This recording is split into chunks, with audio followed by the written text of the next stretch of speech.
We're starting at 3, 2, 1, go. All right, and where we are is we have class change. We have gotten pretty good gear here. Haven't been to Sky Castle yet, so I don't have the Excalibur. Haven't been to Temple of Fiends, so I don't have the Mazmune. But those will be 2 more upgrades for later. Armor-wise, we have gotten 2 of the 3 ribbons. The 3rd one is in Sky Castle, so when we go there, we'll pick that up for view. Probably get rid of that Zeus Gauntlet at that point. I am trying to hold on to a lot of our generally useful gear for a little bit. But all in all, I think that we have reached the point. Let's see if I also got all the spells. Yeah, I think we've got all the spells as well that we're going to have for this playthrough.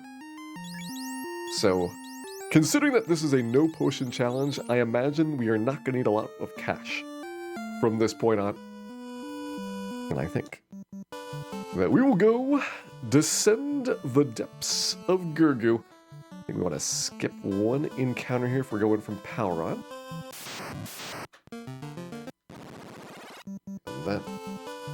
Then we will go down. That first encounter is Gargoyles, which is not that big of a deal for our team right now, but just out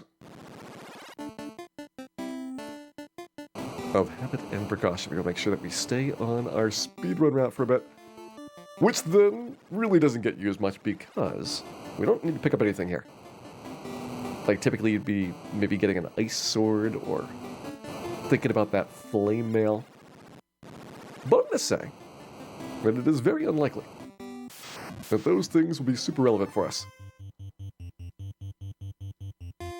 I might want to get some free healing here. Got a heal staff, heal helmet. Hydra does have cremate, so you have to be a little bit cautious about how much damage that can do.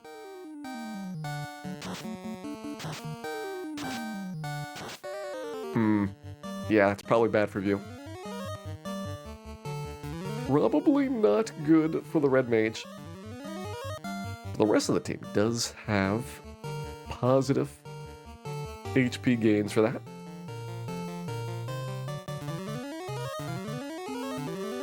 We quitting cold turkey on the potions. We are Fairnathus. My crippling heal potion addiction may finally be cured. Or it may be worse than ever before. Who can say?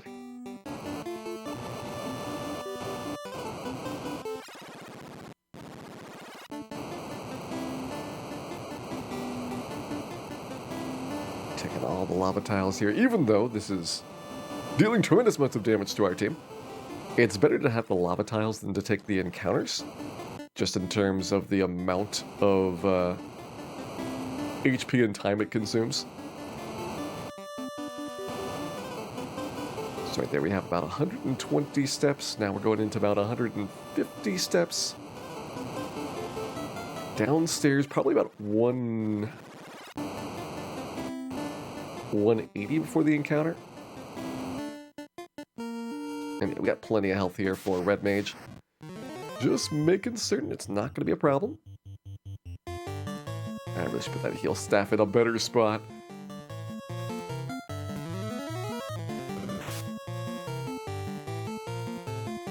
I feel like we're going to be using it a lot. Is it worth spamming heal 2 instead of the heal staff in battle? Well, once we have more dangerous fights, especially like against bosses, heal 2 will be considerably more important to be using in those circumstances. But at least for these regular walking around encounters, I think the slower heal staff heal helmet's going to be the better choice. Like, this is a lot of health that we need to recover in Gurgu. And this is one of the reasons why I've been putting Gurgu off for a bit. Is to make certain that we could get through here without our usual complement of potions. Like, typically you're using up 70, 80 potions easily on the way through Gurgu Volcano. So this is kind of a big difference.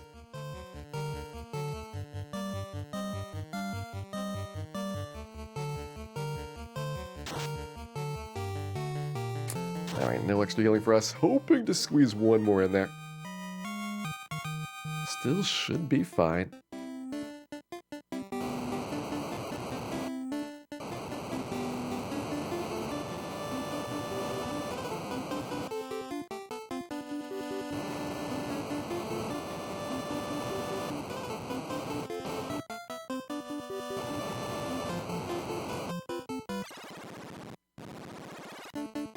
And we'll be on a slightly different encounter set than we normally have for this point, just because we're not picking up all the gear on that previous floor.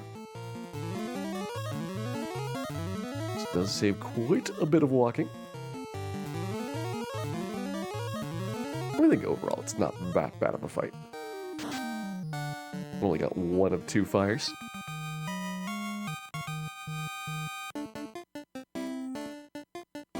Second heal helmet in Sky Castle, which at some point probably gets dropped in favor of second Pro Cape in Temple of Fates.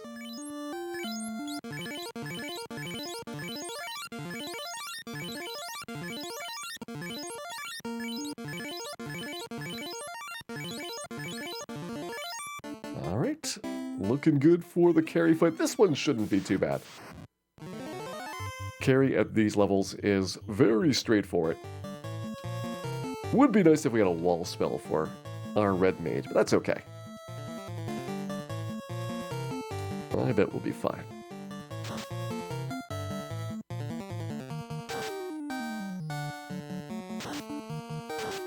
Maybe slightly on fire, but mostly fine.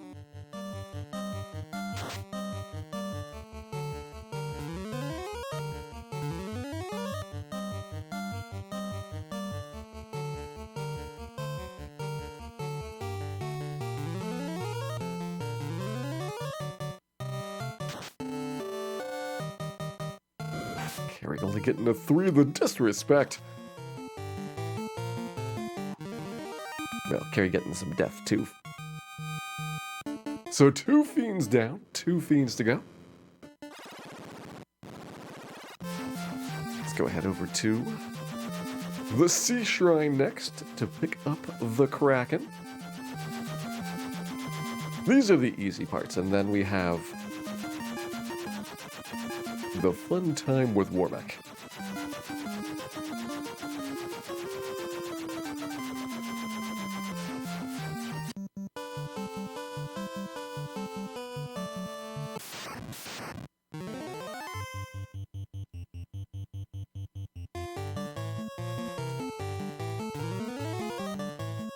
And pushing through this team seems really easy. I think once you kind of get things under control, it gets a lot better. It definitely is very tough starting out. Especially dealing with things like poison. That's normally very common in the early game.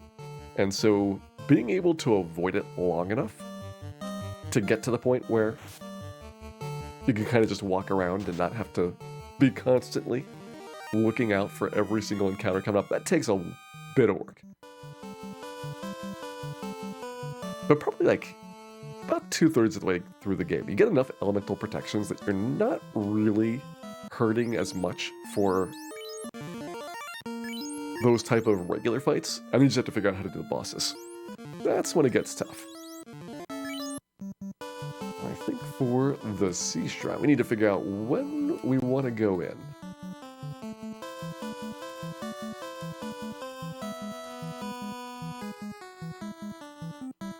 Skip 3 battles? Skip 4 battles? Try skip 4. Hey, Strange History. Thank you very much for resubscribing back for 13 months. And thank you for the good wishes. I hope you're having a lovely time this week. Is there a pure spell? Yeah, it's 4th tier, so you have to be quite a ways leveled up before you can first cast that. To give you some context, we didn't have pure until pretty much going to the Earth Cave. So it takes a while. to get that. Soft is even worse. Soft is 6 tier. So that is White Maid's exclusive. And then also in like the level 16 plus range, which is about when the speedrun would be going to Temple of Fiends at the end of the game.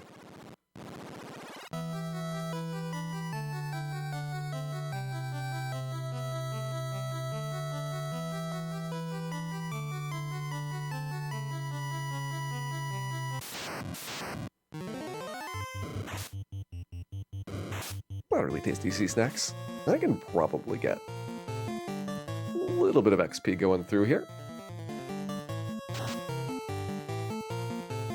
Got the snacks. Lobsters are not quite as good due to the poisoning problem. Also, lobsters do a lot more damage for their physical attacks.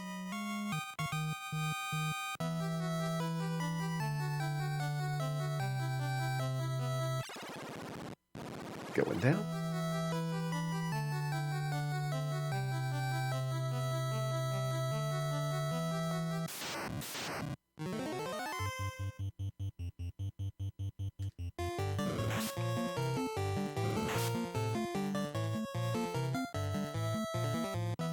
Favorite track in Final Fantasy in the Sea Shrine. This is probably my favorite song in the game as well. It's just got so many nice things about it. The Sea Shrine is like when you first actually have like interesting stuff to do with your characters all the time.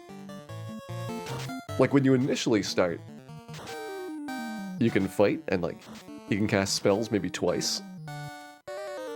So many fights are pretty much exactly the same as every other battle in the game.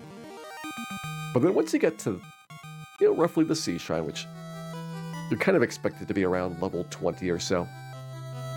In a casual playthrough, you've got class change done, you found some of the magical items in the game, like, suddenly you have a lot of more interesting things to do all the time. It's like you finally unlocked all of your character abilities.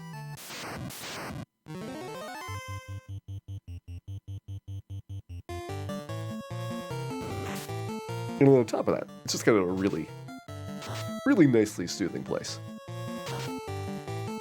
Got some really chill music. Doesn't have any bats in it.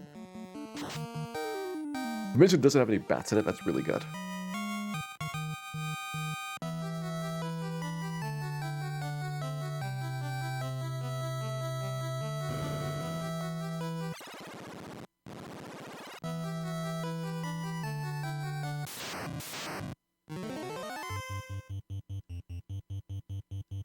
Hags isn't bad. Alright, coming up, there's some water elemental fights downstairs. How much do I want to take waters? They are worth fairly good experience compared to a lot of the other fights, and it's like lobsters in this floor. They're not nearly as interesting. Maybe we do actually want to fight waters somewhat atypically. Like, this would be one where in a speedrun, you'd probably pause here, and then burn a few encounters where, I think in this case, we just want to go for it.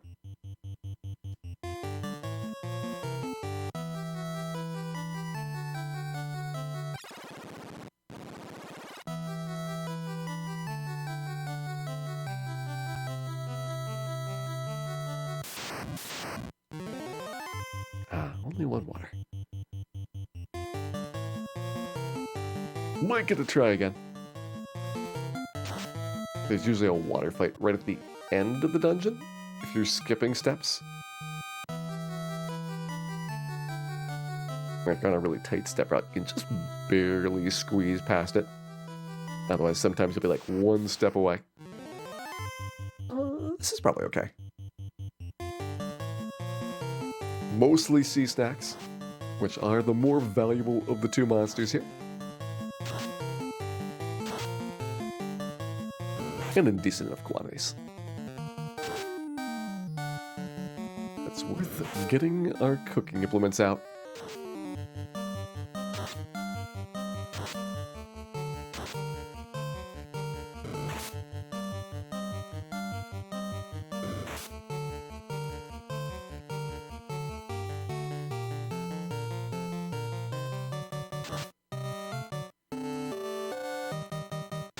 Hey, Canaris.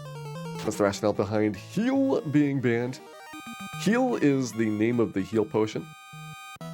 Pure and soft are the other potions that this game has to offer. So basically we cannot use any potions, whether they are bought or found. And typically, you've got a stack of 99 of those potions on the way to most dungeons in the game. So having no potions is like 3,000 health that we are giving up. No pures means that, if we get poisoned, we have a very limited number of spells that can fix that. And no softs is the same thing. Except soft spells are like even tougher to get.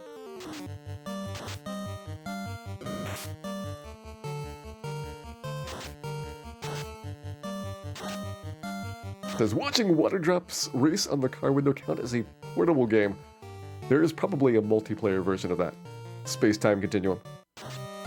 And it probably drives your parents wild. Alright, that's worth a port pure. Don't have that much more time in this dungeon. And yeah, heal potion and heal spell have the same name. But specifically it is the heal potion that is banned here. And specifically, it is time for the Kraken.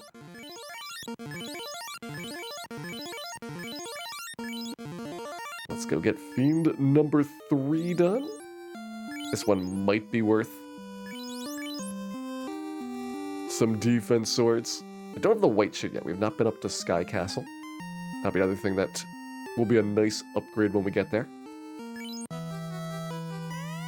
But I feel like for right now, this should be enough. Thor Hammer, go ahead and fast Dan. Hey, Theatrius, welcome in. I hope you're having a better time than Max is. Max currently getting hugged by some niddly arms.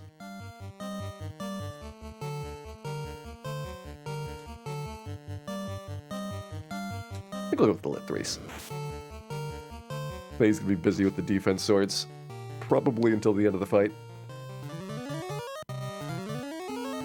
Hey, McLP, welcome in.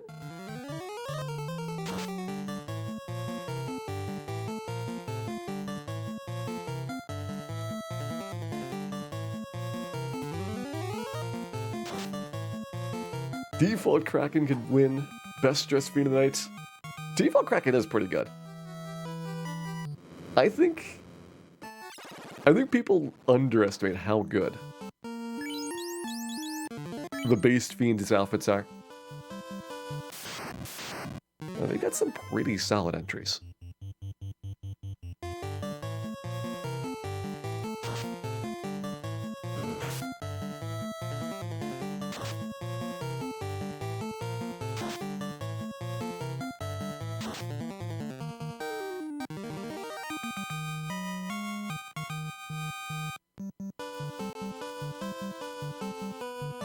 Alright, 2 Fiends down. One more Fiend tonight, and then we shall travel 2,000 years back in time. Hey, Bits and Glory. Thank you very much for resubscribing there. Hope you're having a lovely day, and but you're having a lovely time with Final Fantasy here. Hey, Greffrey, welcome in.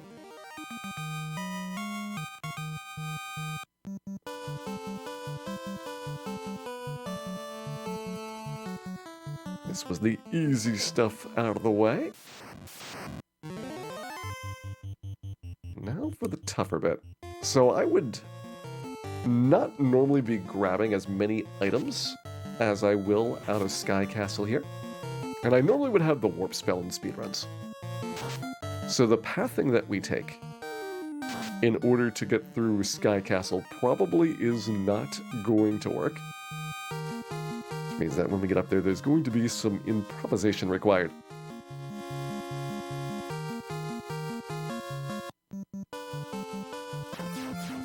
Let's go.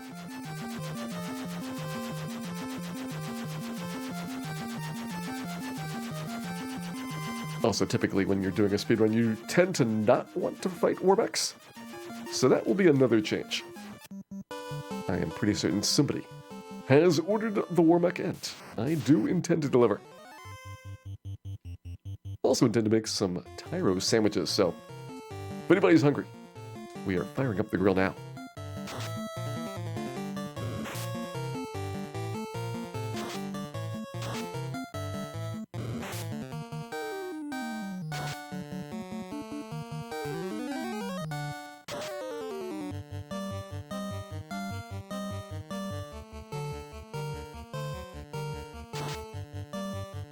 Because dinner is served. Nice side of Tyro burgers and ribs. Just so delicious. Alright, that looks good enough there. Let's at least start the beginning of the encounter cycle.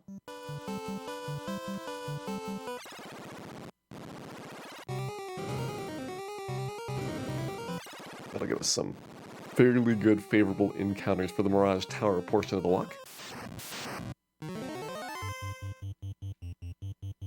Lovely guards and vampires, both worth a half agam of experience each. That can come in packs as large as 5. So you get some good value here.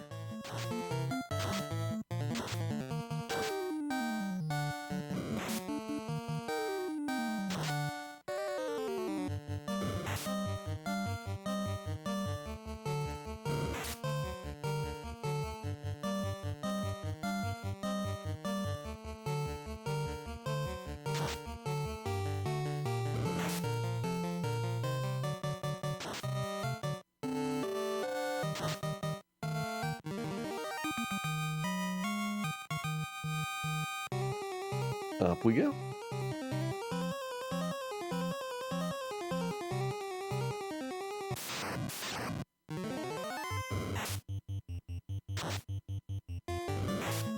Is using the heal staff prohibited? Nope. Heal staff, heal helmet. Those are both fair game. But they are very, very slow. And also somewhat difficult when you're in Temple of Fiends, because the monsters just are so dangerous that being able to recover health with them is less certain than it would be in earlier parts. Like right now, see these damages, like 100 points per vampire hit. That's more than you're getting back from a heal staff use. Probably about what you're getting back from a heal staff and a heal helmet combined. It's like you wouldn't make a lot of forward progress with that. And it only gets worse from here.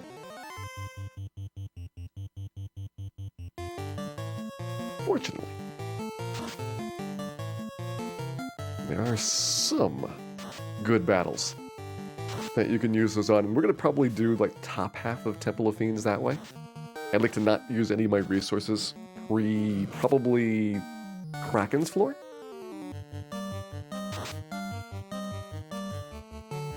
We'll see how well that ends up working out.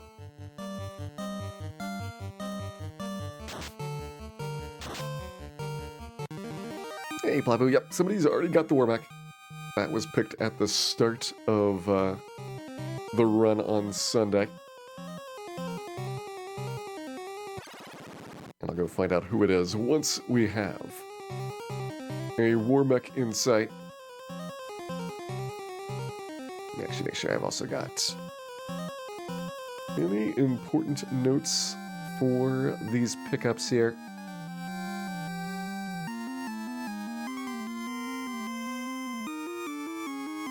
Yeah, we got Heal Helmet, Aurelian Sky Castle. That'll be our second Heal Helmet. Pro Cape is at the top, white shirt in the middle. So we'll have a couple of goodies, and we do want to get the Advent so that we can make the Excalibur.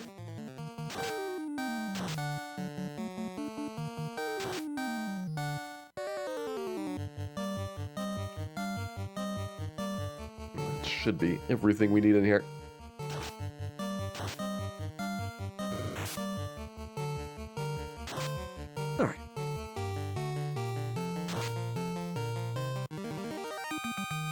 this is looking good.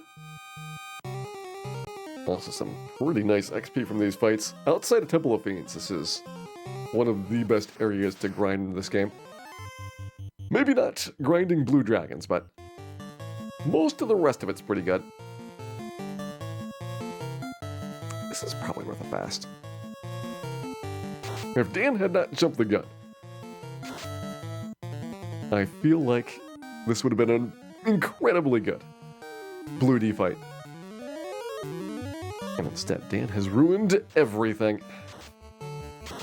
Way to go, Dan.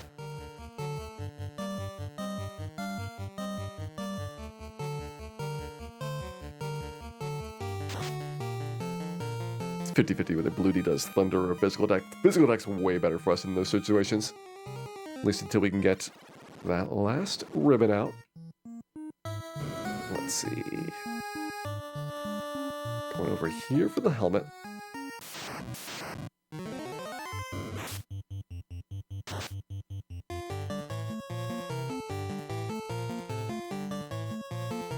It's probably worth a little bit of recovery. Elemental's a bit annoying. But we should be able to get out of the way pretty quickly. Ooh, this would also be pretty annoying. Yeah, View does not have ribbon, so... Mute prevents you from using not only spells, but also items and even potions. Which that last bit's not going to be a problem for us, but is going to be a problem for us healing.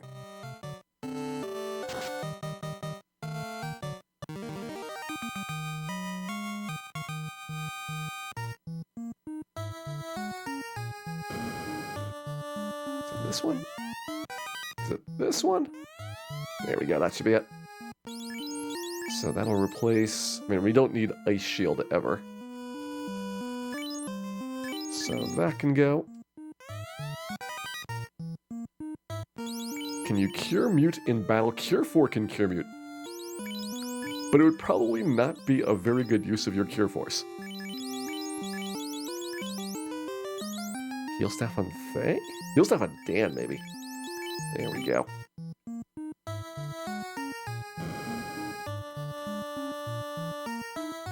Yep, Cure 4 cures all status elements except for Petrification and Death.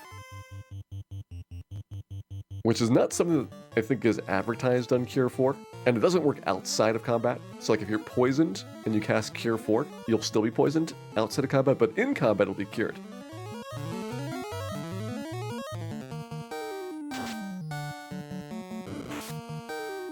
Just one of those weird quirks of this game. I don't think any other version has that. I feel like the remakes took that out.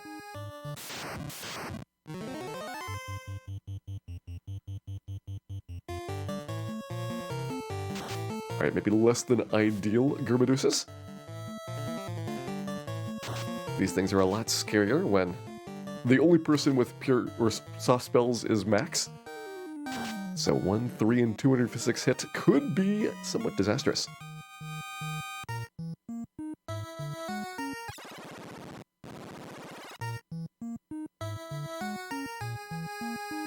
Let's see, we want to go over here. Also want to see how far in we've gotten for the encounters. I think up to there.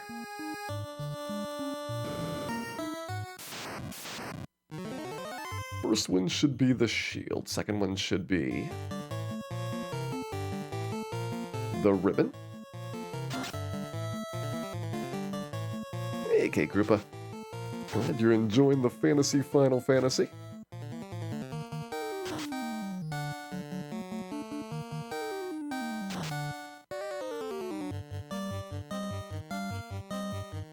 You know what? You can sneak in heals, possibly. Nightmare's not super dangerous.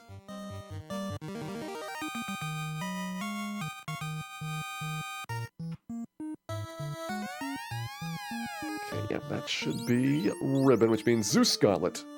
I think your time sadly has come to an end. I could keep Zeus on view. Just got the ribbon and get rid of that pro ring instead. How big is Freelit 2's? Do it with the Thor Hammer and Mage Staff. So I can lit 2 off of Max. I can fire 2 off of you. When do I need double lit 2s for the rest of the game? Like guard sentry upstairs, maybe?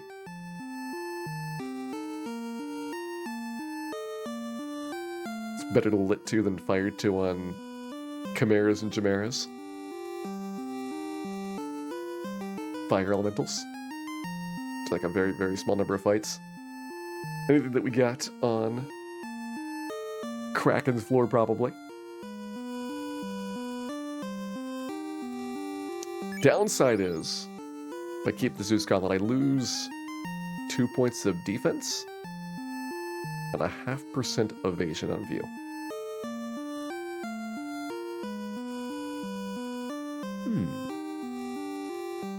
I'm actually thinking about keeping the Zeus Gauntlet. I didn't have this in my plan before, but maybe this is okay. Yeah, let's do it. So you'll have the Zeus. Slap that ribbon on as well. So we still have death resistance. We're not losing any elemental protections by doing this move. Just a little bit of physical defense. And being in that back slot, you've only got a 1 in 8 chance of being targeted. Unless you're fighting extremely hardcore mana cores. Then your chances are 127%. Hey, Jimmy Scala, welcome in. And yeah, Lancept, it's true that you can get Pro Rings back because it's just a common item. So if you want to have the most flexibility, you hold on to Zeus rather than Pro Ring here.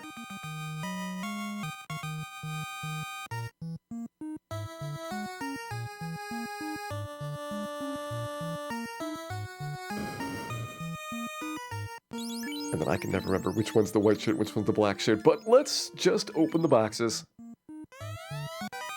And then retire the black shirt to a ceremonious conclusion. I don't think we need Ice 2s anywhere. And I'm not going to have room to carry this around.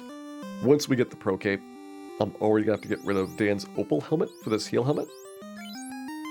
So I can't seemingly justify having black shirt, despite the Ice 2s being very nice.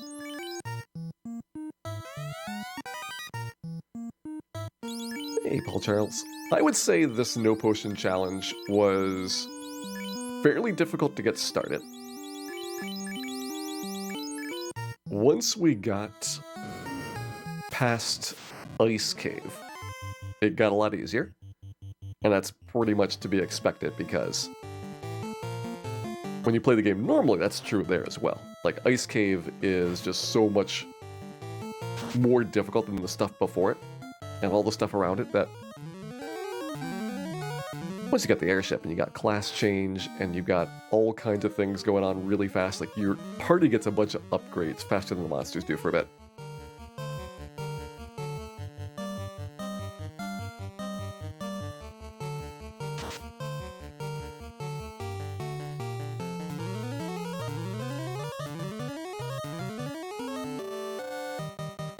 And then I think the difficulty is going to spike up again at Temple of Fiends. That's where having a lot of potions is really, really important. Like, doing Temple of Fiends very often uses up all 99 heal potions, and also spells on top of it. So not having those resources is kind of a big deal.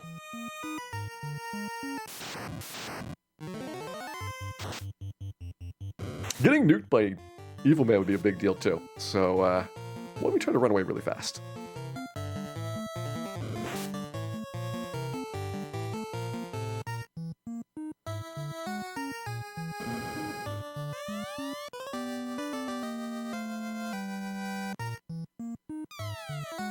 Are we getting the Mazmune? The plan is yes.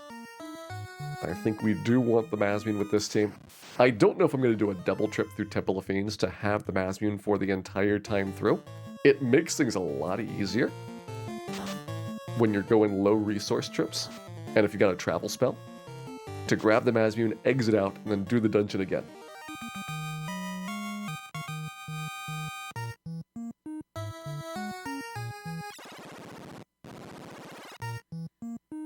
changes if we weren't allowed to class change. I think we'd either stick with this party or swap out the other fighter for a black belt. We talked about fighter or black belt for the 4th character when I was first creating this team. And I think with class change, fighter definitely wins by a little bit for these levels, but I think without class change, you probably want a black belt there.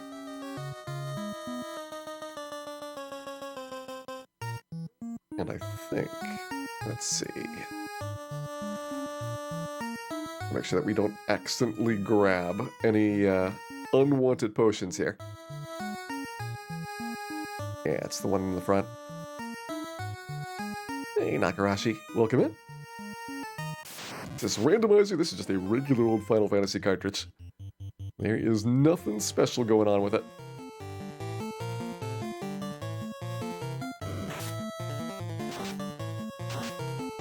Alright, well, Dan's kind of special, but in a different way.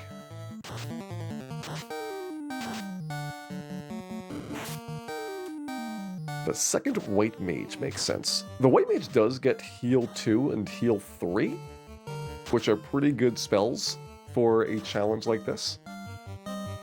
But White Mage does not get Cure 4, and that's a big drop-off in total healing as a result. So I think without the Cure 4 benefit, you probably want to favor Black Belt offense and try to just kill things really, really quickly, as opposed to being protected and tanky.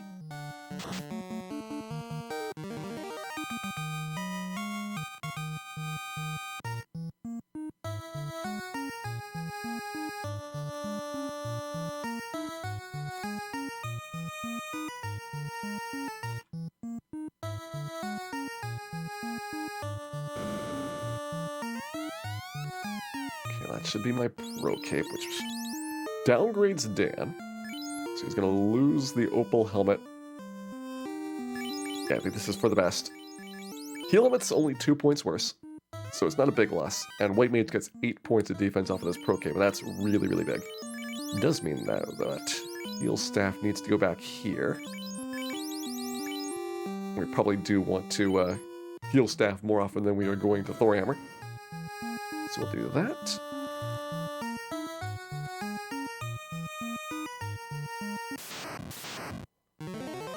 And the Mancat Medusa. This is a way worse battle in this version of the game, because Mancats use Fire 2 at the opening. On the remakes, they just use Fire 1. It's not a big deal. But if you did not have good elemental protection, this would be extremely deadly encounter. It is definitely one that I usually like to skip, though. And for exactly this reason.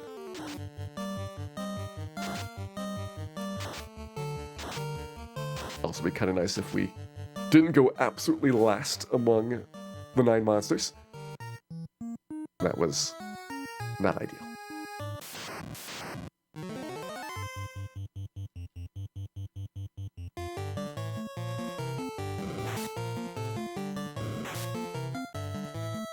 If Max gets Stone the Ribbon, is that a reset? Unless we can finish the game without a White Mage.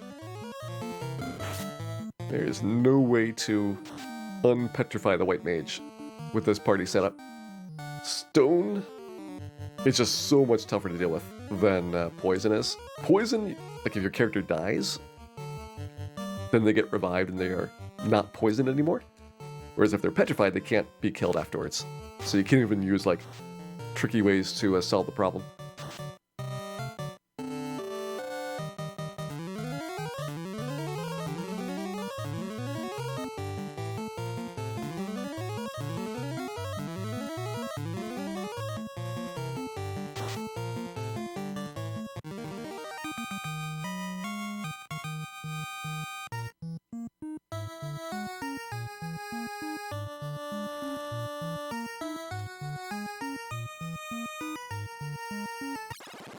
See, I don't really go quite yet. Let's burn this next encounter off.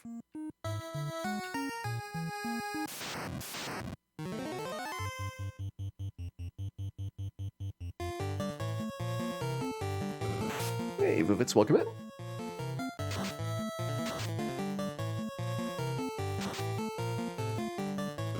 Does Cure 4 work? Nope, Cure 4 does not cure petrification. There is no way to unpetrify a character in battle. You can't even, like, drink a soft potion if you happen to have them. Just doesn't appear in the menus.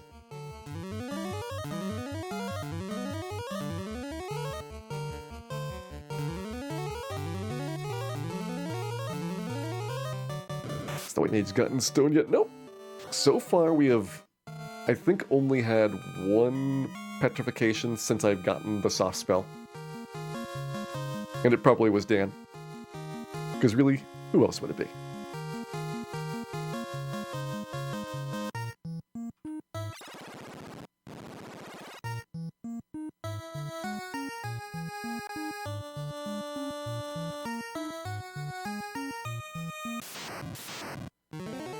I'll take another guard sentry fight. This wasn't bad. I do want to make sure that we kill at least the guard this round.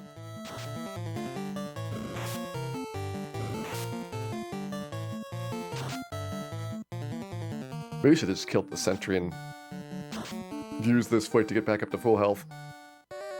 One of the better fights that we're going to have for recovery for a bit.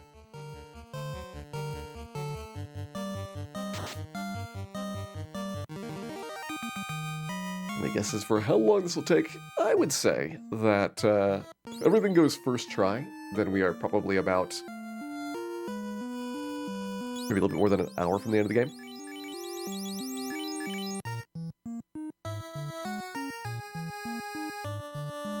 Depends a little bit on a few critical factors. So you know what? I can probably out-heal the R-Hydras now. So let's start doing these. What's after this? We're going to be doing an Extreme World Randomizer. Time permitting. Which I think it should be, based on making relatively good progress so far.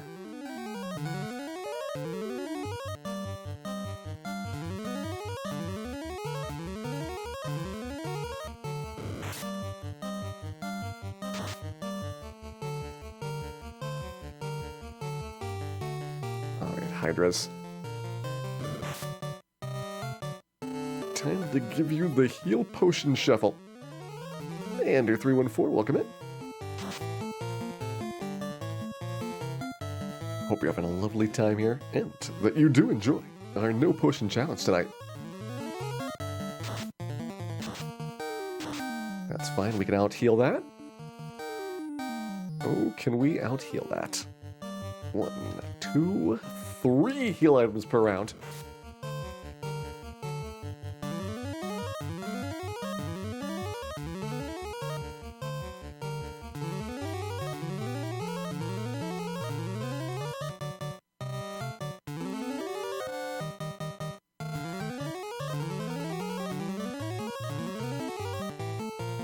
The dreaded Space Ninja. We were so close to having a Space Ninja at a 1 in 48 rate. Space Ninja is something that, you know, might happen once a season. And every time we visited a dungeon, Dan was not there. People's hopes grew and grew until they were cruelly disappointed by Dan being a Space Knight instead.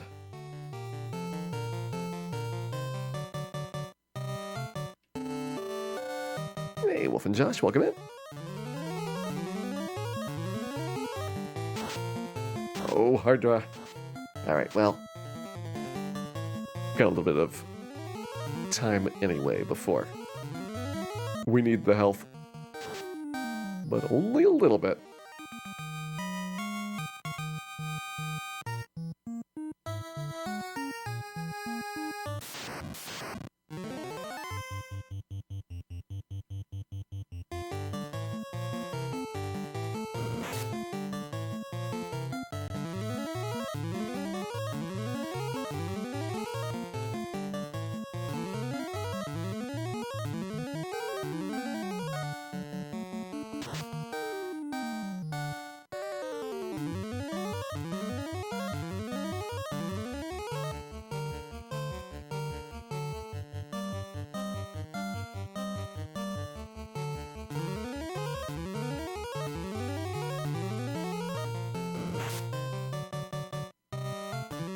It's fine, we might be at full HP here. Looking good.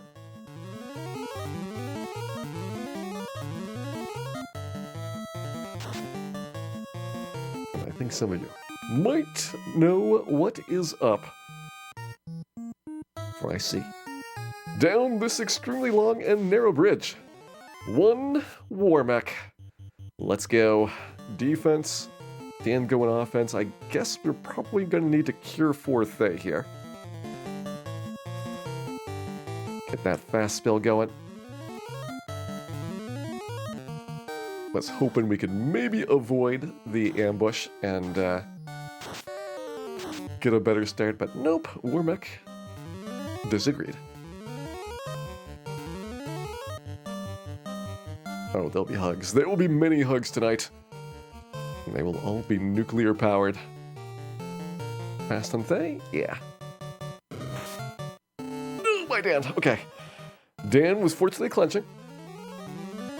Unfortunately, Dan does not have a lot of hit points right now.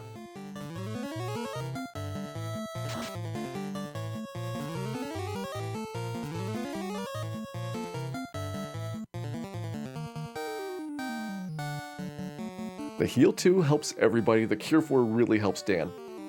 Let's try to help everybody. I think that this is probably the better choice.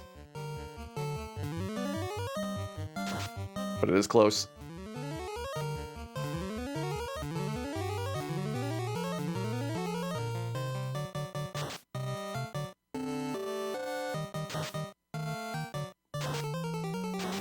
With a nuclear. This is getting dicey. And by dicey, I mean this is very, very bad.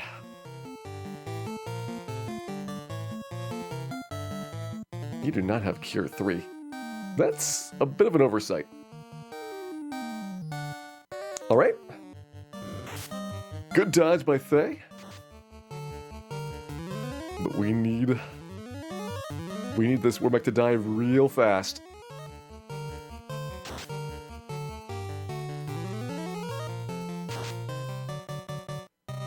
This is the very, very critical round.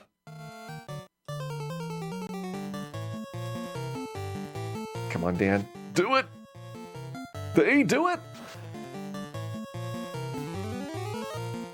I think we might need to clench. We might need more clenching. Here comes the nuclear. Dan is down. Max is still up.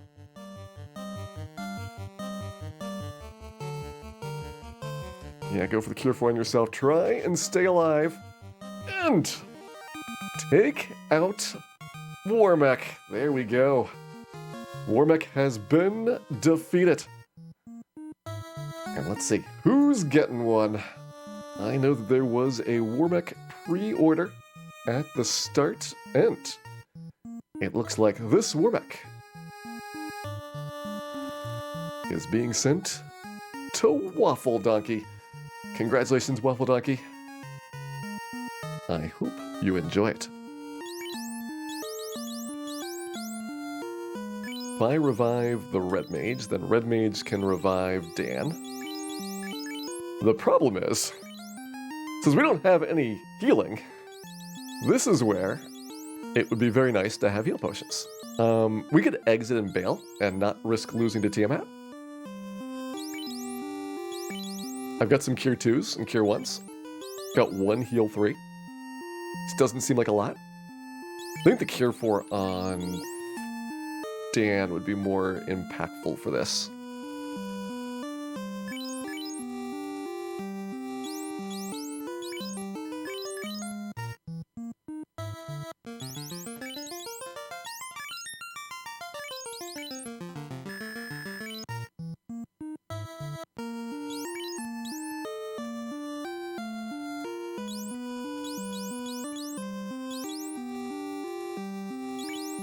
Still have fast spells. We've got a lot of elemental protection, so Tiamat is not that bad. Maybe we just burn everything off of the White Mage and then you don't need the ribbon for this fight? That's one way to go. Also, nice, very small favorable bug in this game. The red mage gets an extra spell charge at first tier, which is why right now the red mage has 9, and the white mage only has 1 less at 8, but still the only time red mage has more spell charges than a pure caster class. And eventually the red mage is scheduled to get a 10th first tier spell charge, but the game can only have 9, so it doesn't actually give you the 10th one.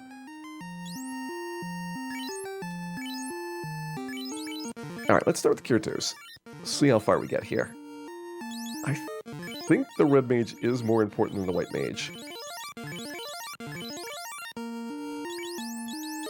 So we're going to burn all of these.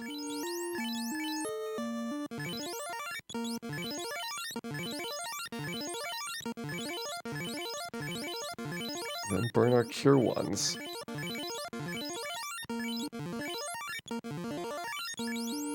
I still have all the cure 2s here. I guess Dan is sick. He's got fire, lightning, and poison resistance, so Tiamat's just doing regular damage on things. I think we'll be fine. Just trying to exit this fight without having taken too much additional damage.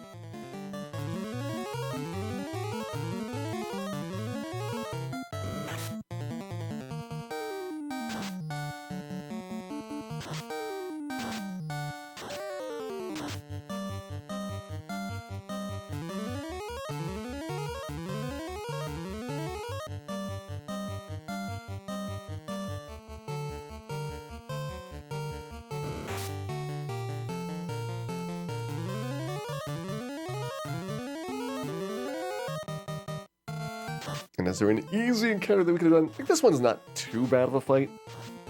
But the thing is, we've already used up all of our good healing spells. So at best, I can try and save like that 1 cure 4 I had left over. And even that's like not going to be a significant swing in this fight. Not when there is a Tiamat afoot. Let's go 4th and final fiend time.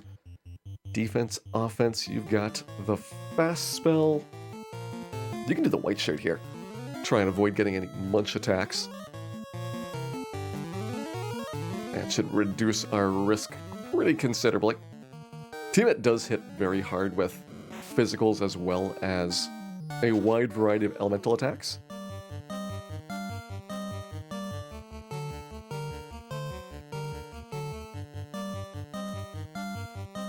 But in this circumstance, we prefer the physicals, because at least those we can dodge.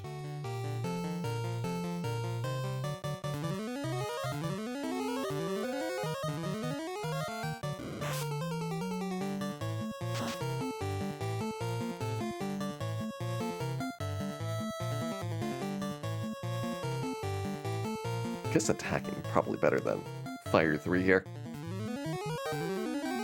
Red Mage could get a lucky critical. That might do more than 1 damage per hit. Emphasis on the might.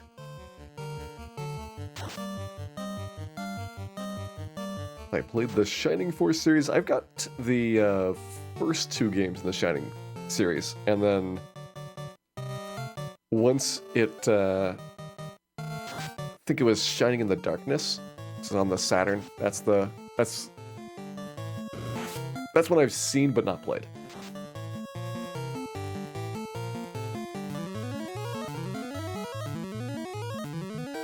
Is it worth doing the helmet? Yeah, we got this fight. This one's not much of a worry at this point. First couple of rounds are important. But now that Tiamat has fallen, the 4 fiends are no more. Good times.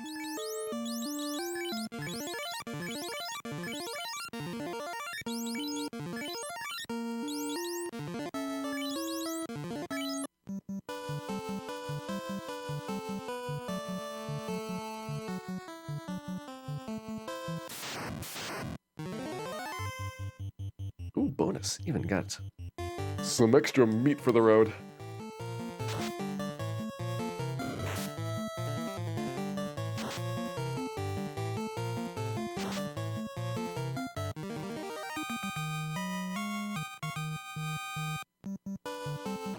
let's go. Alright, so we're going to pick up the Excalibur. We're going to pick up Cure 3. Is Temple Fiend's the toughest part of the challenge? Yeah, probably. I'm debating about whether I want to two-part this and grab the Mazmune, then come back for a second pass through with Mazmune making much faster work of the bosses. You'll have a lot less health that you need to recover.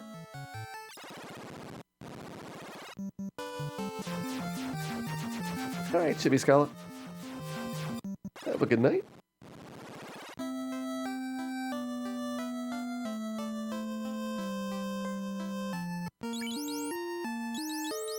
Okay, you got Cure 3. For some reason, you never got it. So let's fix that. Shining the Holy Arc is the one on the Saturn. Whatever one is the one on the Saturn. So I thought it was Shining in the Darkness, but evidently that was incorrect. That is the one that I have seen but not played, and I played the ones before it.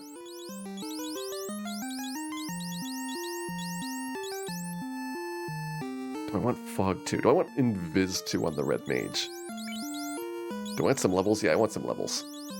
That would be probably a nice side benefit of doing the first dive, getting a lot of experience on the way through.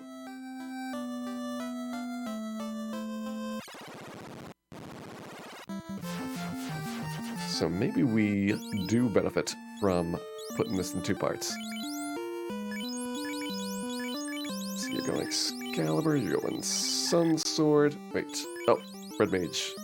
They moved on me. Would I ever think about the consequences of Dan dying in these fights? I think I would probably like for Dan not to die and take my Excalibur with him. So instead, Dan will be promoted to party leader. Congratulations, Dan. You have earned this honor.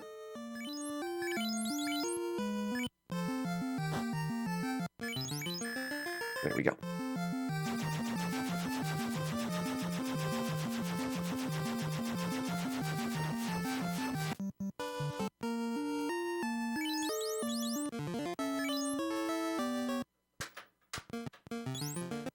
Alright, Temple of Fiends Part 1. We're going to do this in two parts.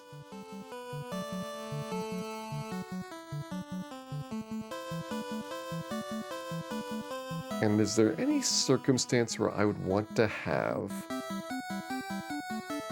levels before going in here? Hey, Tennisberg. Thank you very much for resubscribing. Back for 14 months in. I do hope you are enjoying our fantasy Final Fantasy here. I am just considering whether one level up gets me an 8th tier spell, which is Life 2 or Wall. That's a lot of recovery on Life 2 there. Especially if Dan dies. 26 would give me a second one of those.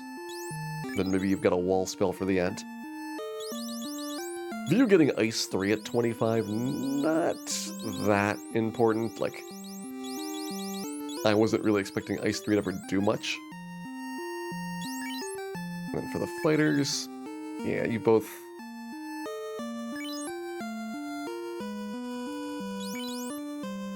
both kinda have a little bit of benefit here. Looks like for the Excalibur, level 28 is where you get another attack per round. I think for the Mazmune, we'd be right around attack 4 here. Because attack 5 is at level 35.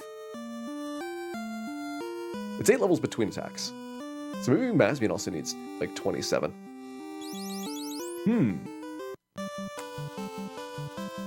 Alright. First things first. Let's try and get that Mazmune. Gonna skip over some of the less good encounters in Temple of Fates. And by less good, I mean pretty much all of them.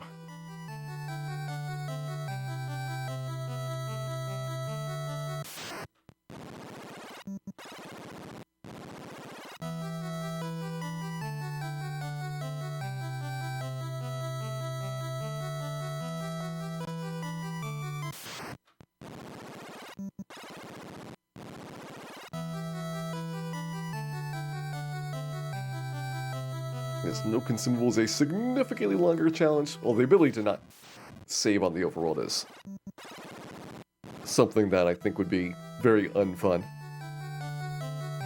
So I do not have any interest in doing something like that.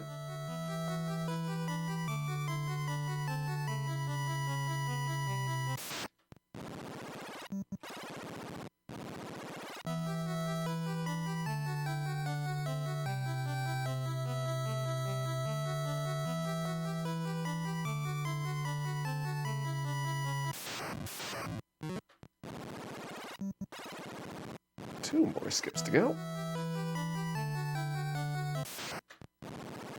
That's the short one. This is the long one. Gonna look all around Temple Living before this one goes.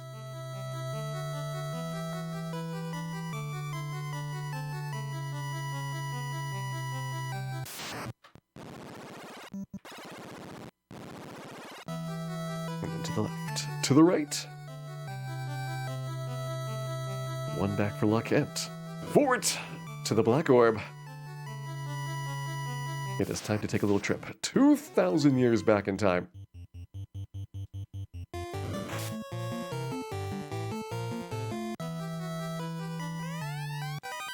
Let's go.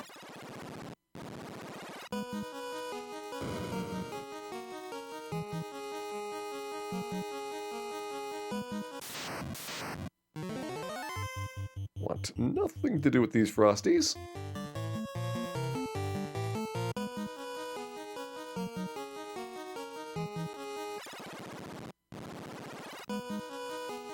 Burn one encounter here to avoid Gasties on the next floor.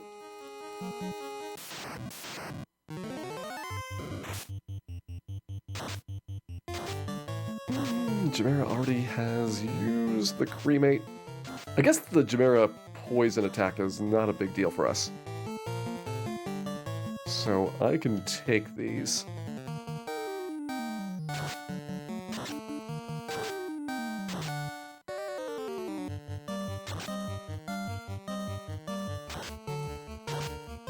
Like, I'm not especially worried about most of the moves these things have here.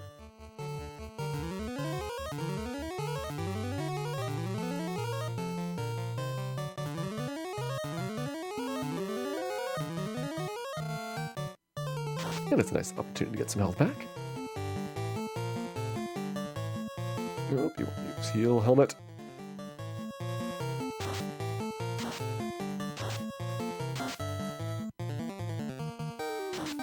Gerard poison, just a tickle to this team. We got 3 ribbons, and then we've got the Aegis shield on Dan. Dan's got fire, ice, lightning, poison, and death resistance. Critically, he does not have time resistance, which means that on Phantom, there will be some problems.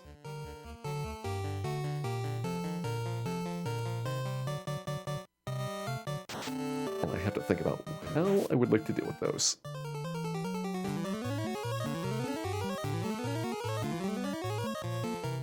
What kinds of things did I stream before I came up with Final Fantasy? The very first game I streamed on Twitch was Ninja Gaiden for the NES. Fun fact.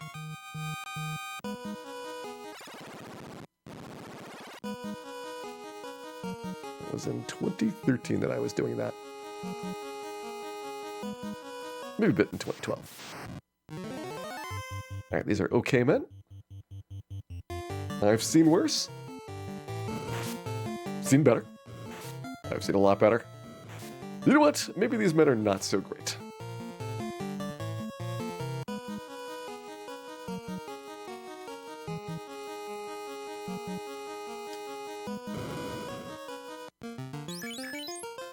Dan in slot 2.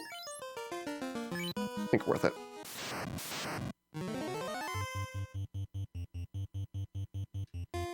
It seems like an impossibly difficult game. It is easier to speedrun than it is to play casually. That's something that is not often true, but in the case of Ninja Gaiden, it's very much something that I would recommend to people. Of course, look at this rude Phantom here. The 1 in 4. Actually, it's less than that, because he could have used other movesets. So that's like a 1 in 15 glare on Dan. Personally, I would like a recount.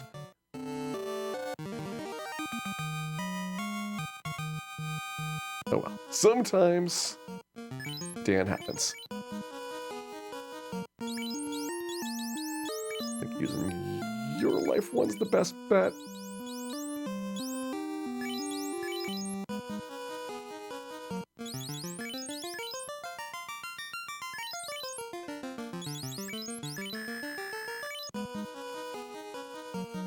Alright, go ahead, crack the plate. Let's head down to the backside. Now here for trip 1, I am less concerned about the resource use, although it's still pretty significant.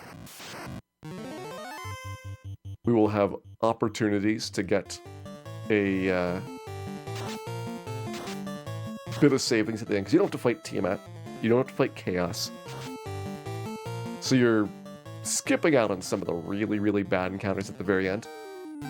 So we get all of our resources used up by the time that we get past Kraken, we're still okay.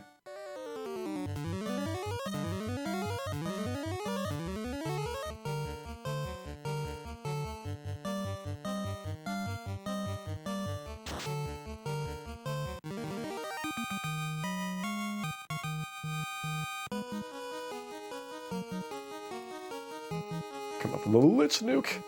Well, that is a concern. I can try and petrify, like, the Red Mage. Slip one person past Lich, but it is definitely a thing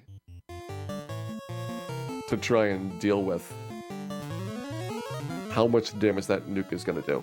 Like, going for a nukeless Lich is really hard. Even if you have good turn order, you still have to get, like, fast off. Hope that you get a good damage roll. Something that, with the Mazmune, will be a lot easier. To maybe one-shot Lich before he gets to do that nuke.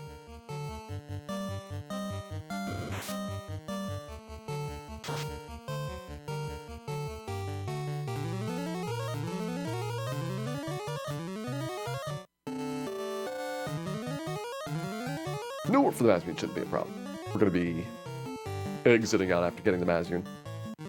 So that solves the backtracking on the floor. Yeah, if you didn't have exit, there'd be no way to leave Temple of Fiends. There's a randomizer feature to put an exit in, but normally in the game, this is a one-way trip.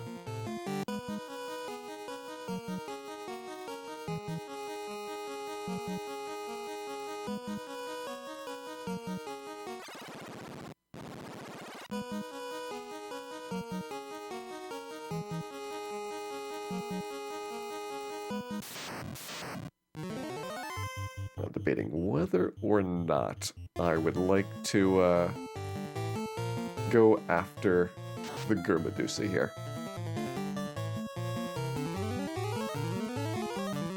Again, best case is like View gets it, and View is the person that's least likely to survive the nuke.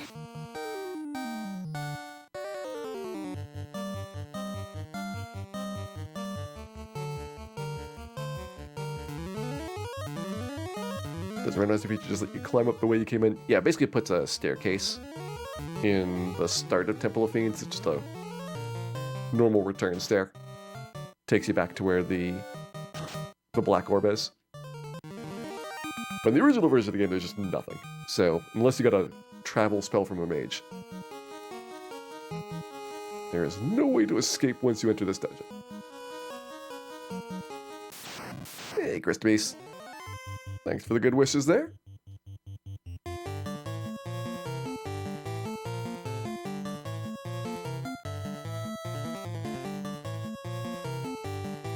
want to deal with these Medusas.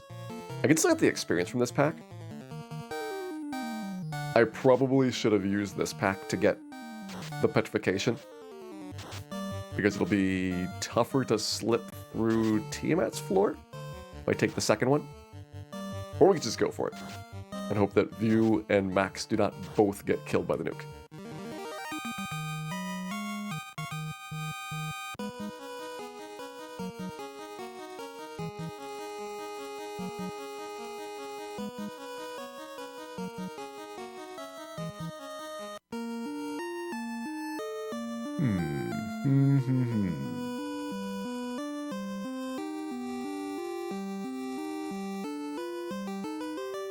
I'm picking up the Pro Cape now. I don't think I am. I think we'll do that for the final trip, because once I pick that up, I don't have the second heal helmet. So I'm not going down to that part of Carrie's floor. Maybe I can take this second Medusa fight here. Alright, look at me go. Try and get View Petrified.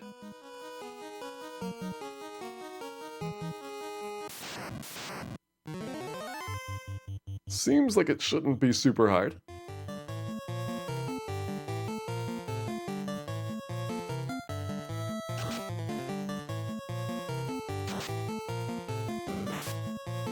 And yes, the plan is after this run, we're going to do a Extreme World Randomizer, assuming that this doesn't take, hours and hours to finish the game, which it really shouldn't.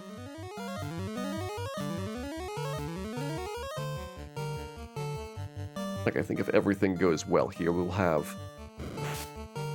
probably our final descent to the Temple of Fiends start within the next 15-20 minutes. And that descent should be like 35 or so.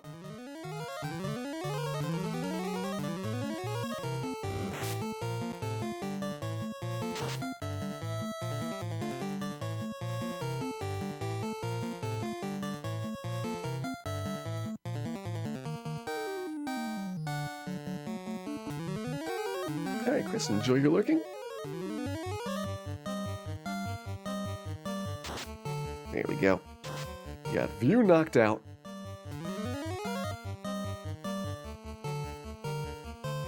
Locking in one person who we can bring back after the Lich fight. So if Max dies to Nuke, then we have View to... Wait a minute.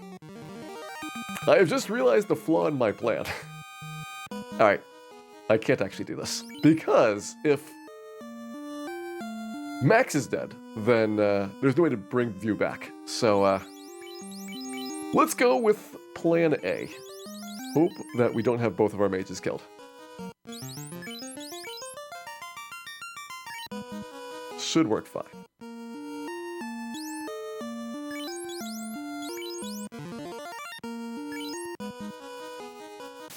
Alright, let's do it.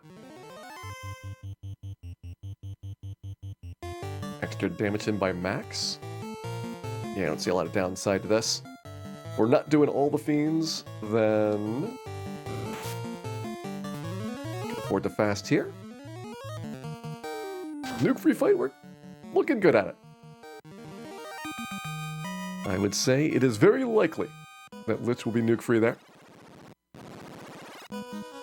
Not for certain, but likely.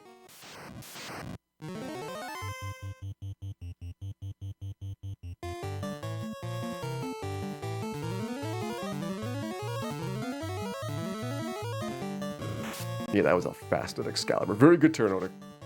We got lucky that Lich did not cast a spell. His first spell is always nuke, and he likes to use spells a very high percentage of the time. So certainly could have gone much less good.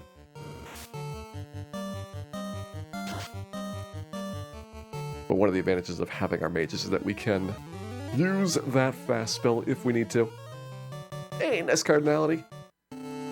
Welcome in with the raid, and thank you very much for the good wishes.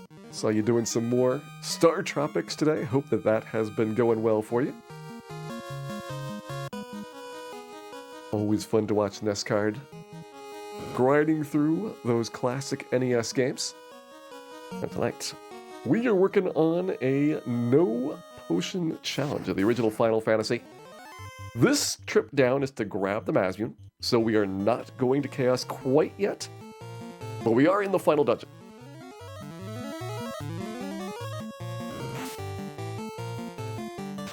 Hey, 6-2, welcome in. Fat Def, hope you're having a good day here. Thanks for good luck, Mitchell Element. Hey, Pop. Welcome in. Improvement on your seasonal best, nice. I think I saw... The other day, you were getting around like a 110. I imagine that is pretty rapidly improving with each iteration of it. Alright. We're at full health here for carry, so I guess we're just going for this fight. Defense, offense. Get that fast done here. Thay's got an Excalibur, which is our best sword that we can get pre-Temple of Fiends. And a fasted Excalibur at these levels are at least going to be doing pretty reasonable damage on the bosses.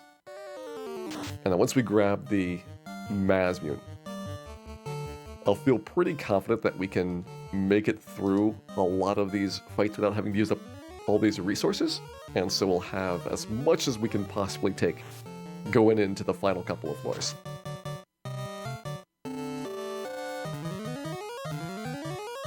Very nice, Biscuit Magic. Star Tropics is a really good game.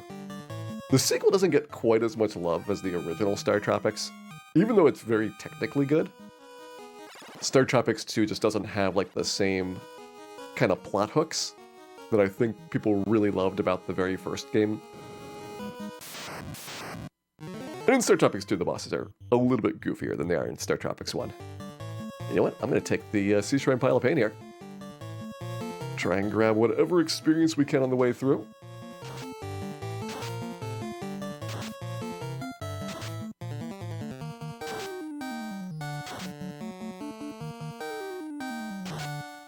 Yeah, Star Tropics 2 definitely tried really hard to live up to the legacy that the original game had. I'm gonna guess that they weren't expecting it to be like as well received as it was. Because there's a lot of really like goofy stuff in Star Tropics, especially with like the writing and the dialogue. Like it could have easily just kind of had a much more of a lukewarm reception, or even flopped if people didn't really get into like the gameplay as much. But fortunately, the gameplay in Star Tropics is extremely solid. And once you get kind of used to the limitations on how you can move around, because when you're hopping and you have a little bit of a non-standard view of where your character is, and then also you have the 2-tile jumps. So you can't just jump to the next square. It's always going to be the 2 tiles unless you've got the upgrade for the 3-tile jumps. And that type of movement, like, it takes a while to get used to it and to like really understand like how you can dodge things while not falling off the edges of ledges.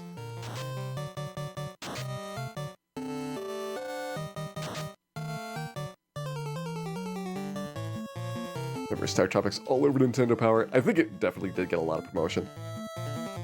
Nintendo Power was, looking back on it, much more of an advertising vehicle than I think we would perceive when it first came out. Like, it really seemed like it was just like this fun, you know, bit of reviews and guidance and things, and like get the maps for it. But like, if you go back and actually look at Nintendo Power, you can tell it's like a very dedicated way to like boost sales of certain games. So I wonder like how much of the information that it contains about like which games are popular was like actually true and which is like, you know, kind of made up in order to facilitate people buying maybe some game stock that they had printed too many copies of. Like there's not a lot of really bad games in Nintendo Power. There was probably like some kind of quality screening, but they would only promote games that they thought were gonna like do decently well. But there's definitely some games that got a whole lot of promotion, much more so than they would realistically deserve if you kind of look at the game from like an independent lens.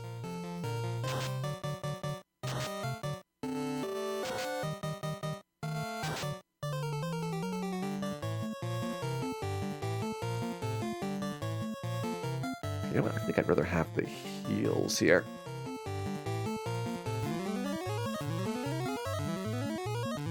Reminds you of the Wizard movie being a giant advertisement. Yeah, the Wizard with Super Mario Bros. 3 in it. The first video game advertisement movie. And that one's just like shockingly large amounts of just complete corporate advertising. Alright, we do have plenty up here, spells here, so that is fine.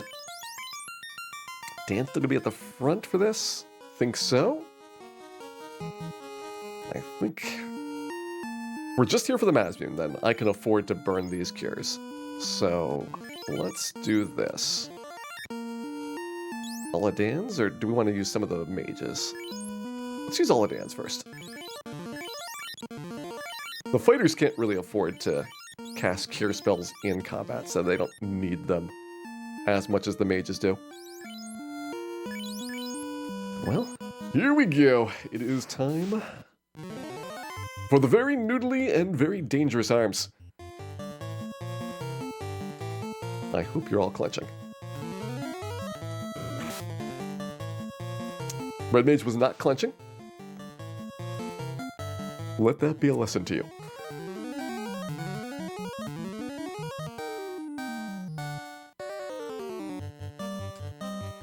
Make sure that each and every one of you realize the dangers of noodly arms and how quickly that they could take your loved ones.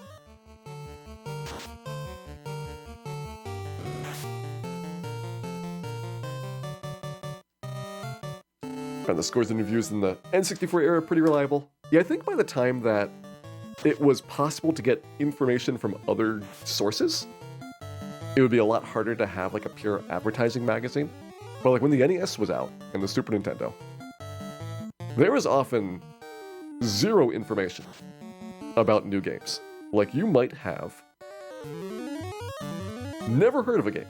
It just shows up in a store. All you might get is the back of the box to figure out, do you want to buy this game? And if you don't buy this game, then probably in 3 months it's just gone forever. There's no used game shops. There's no like online ordering. You can't, get games at a discount unless you get lucky in the bargain bin. So it's a pretty serious yes or no, and it's really easy to miss out on some super good gems because they just didn't like advertise well. That's one of the biggest things that's different about modern games is that there's so many sources of information that like you don't have to rely on all of this unreliable stuff in order to figure out, is this a game that you want to play? Like you can probably watch somebody on YouTube playing the entire game from beginning to end before it even comes out. And you can decide if you want to buy it or not. Which is why you should never pre-order games. But also, it means that you can't really just have like a trade publication that is just purely fiction about which games are good or not.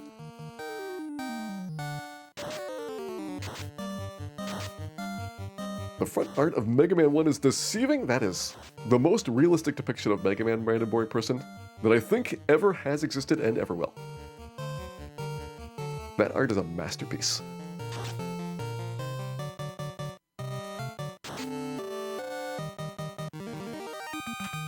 Alright, here's Shark Big Eye. This is what is corresponding to Sorcerers downstairs. So that's why we wanted to wait until we saw that. Now we can go get our Masmume. Air Tool's not really worth it.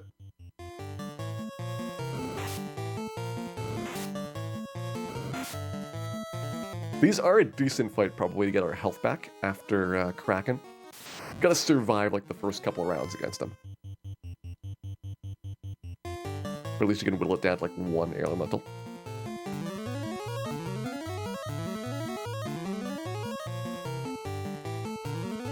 Didn't even realize there's a Mega Man 1 until many years later. I'm pretty certain I never saw the original Mega Man when it first came out in stores. Mega Man 2 was like really heavily pushed. And I remember renting both Mega Man 2 and 3 and liking it, but like never ever saw a copy of Mega Man 1 ever.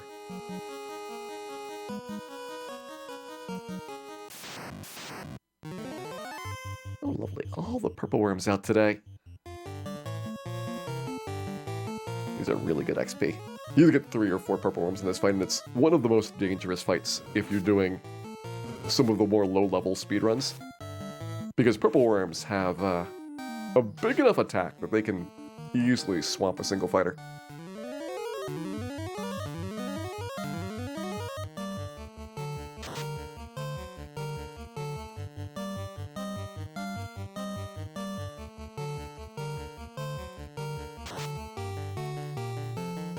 just watching Mega Man, you knew it was gonna be great. Yeah, that's the thing that like, you can't normally like see video games in action at that era. Other than the very rare stores that had like the demo units, where you could like walk up and play a pre-selected set of games. There's something like maybe like 100 of those in the entire United States. So most people just had, you know, at best like, you know, probably like 12 to 20 games that were for sale, and only for, you know, the couple of months that the first printing happens, because most of these stores aren't going to bother to reorder. Like at that point, they're in danger of getting stuck with really old stock if they don't sell. So they have to kind of guess how many copies of each game is going to be needed. And if they run out, unless it happens like, you know, like day one, people buy like every single copy, they'll order more. But if it takes, you know, a month or two to sell out, then the game's no longer considered a new release at that point. And they order like 50 copies, they might only sell 10 of them and get stuck with the rest. So it's a really big risk for how little profit margin most of those games had.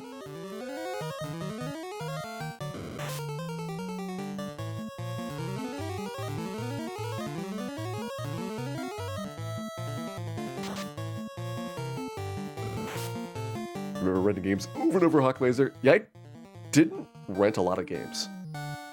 Most of the ones that I rented were things that, you know, you could reasonably beat in a weekend. So I actually rented the original Dragon Warrior, and as a result, you know, playing it intensively for 2 days and beating it, I never had any interest in the original Dragon Warrior until many years later to ever play it again. I love Dragon Warrior 2 and 4, but Dragon Warrior 1 was just like, nope, I'm done. Not going to get that game. I rented Mega Man 2 and 3, and both of those were really good, but they were so hard that I didn't make any progress in them.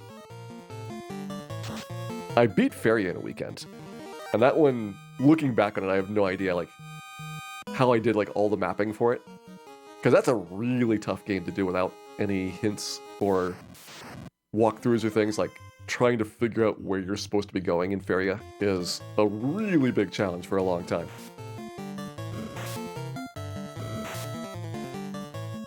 And the last game I remember renting was Little Nemo, which that one I enjoyed enough that I have continued to have a lot of fun with it every time I play it. But I remember the first time renting Little Nemo. It's pretty easy to get to Nightmare Land, and then you get to the one jump that you have to do on the purple hell screen. And I'm pretty certain that's like 90% of the time spent playing the game is trying to get past that one screen.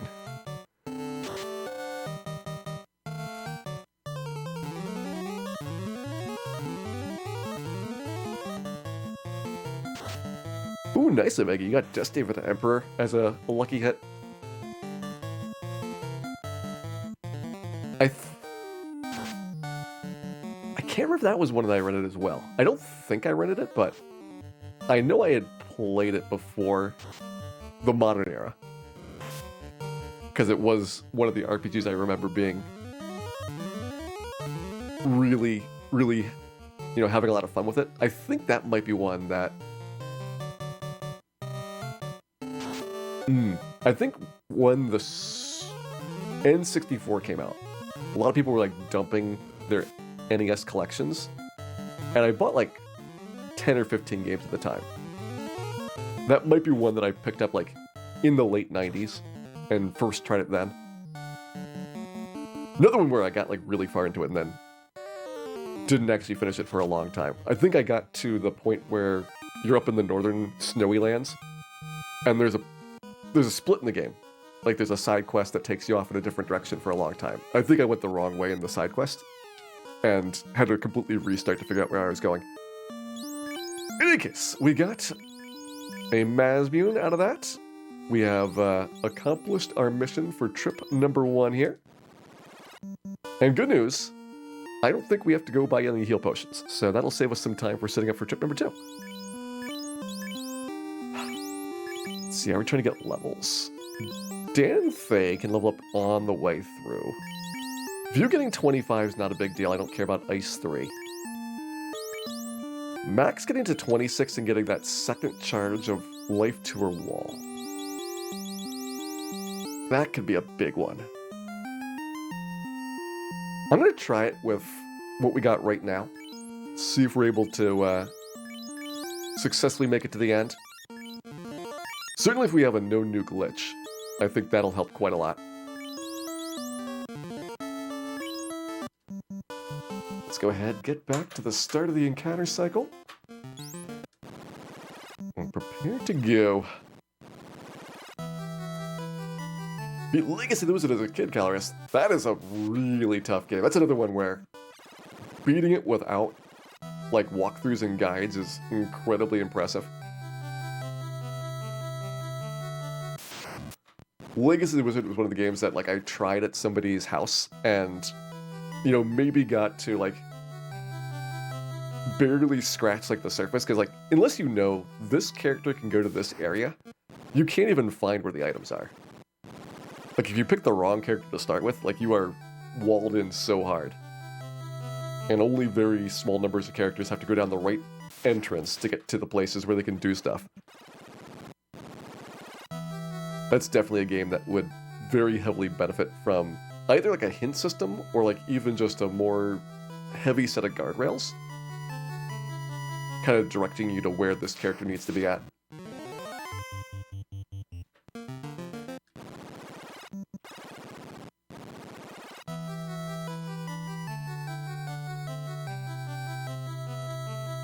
Yeah, I would definitely be impressed with anybody like getting to any of the bosses and getting any of the crowns level 7 in a rental period.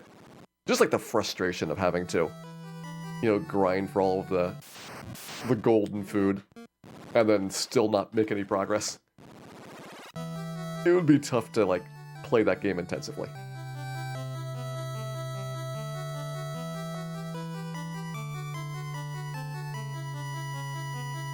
Almost there. This is the long one. Now we're going left. We're going right. We're going back, and we're going back to the past. It's like going back to the future, but slightly avoiding any copyright problems.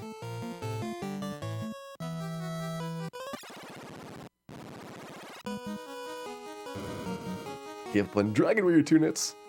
I spent a very long time trying to beat Dragon Warrior 2, because I didn't realize that if you die in Hargon's castle, as long as you don't reset, the bosses stay dead. So like Atlas, Pazuzu, like I thought you had to beat all of the bosses in one go. And if I had known that, you could continue and the refights wouldn't be there, that game would be so much easier.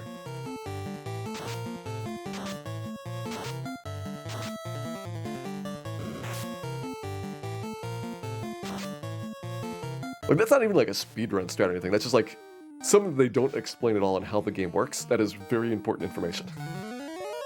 Because nowhere else in the game is that true. Like, all of the other dungeons in Dragon Warrior, like, there is typically like one boss at the end, and so you're not really in the situation where you can like partially complete it. But in Hargon's castle, that's really, really important. Alright, Manaya, have a great night. Pleasant dreams to you.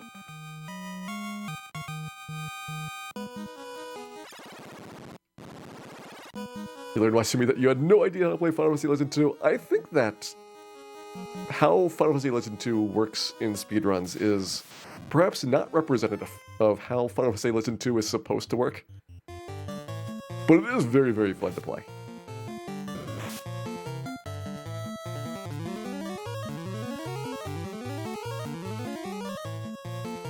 That game's got a couple of broken skills. It's not as broken as the Final Fantasy Legend, where you can basically get some of the most powerful monsters with certain combinations of meat that you would never figure out on your own how to get. Legend 2 also throws in like a requirement that you have to get, certain levels before you can actually get to the more powerful monster evolutions. But it's still something where I would definitely suspect that many people would not stumble across like optimal strategies for things.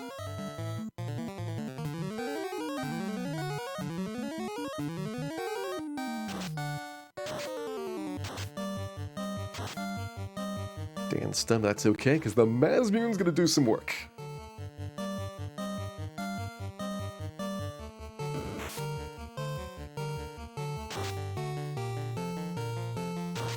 Now that has to be an embarrassing fight for the Phantom.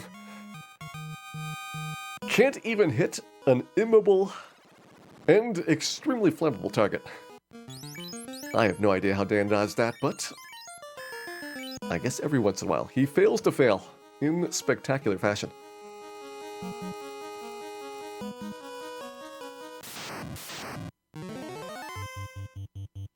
Just ate all of the meat. Yeah, that does not work. Even if you think you understand how the evolutions work, you probably still will not figure out all the good combinations of advancements in the Final Fantasy Legend games like that. Other than maybe like the SMT games for demon fusing, is one of the more like obtuse systems in terms of like zero support in the game for explaining how it's working or what's going on.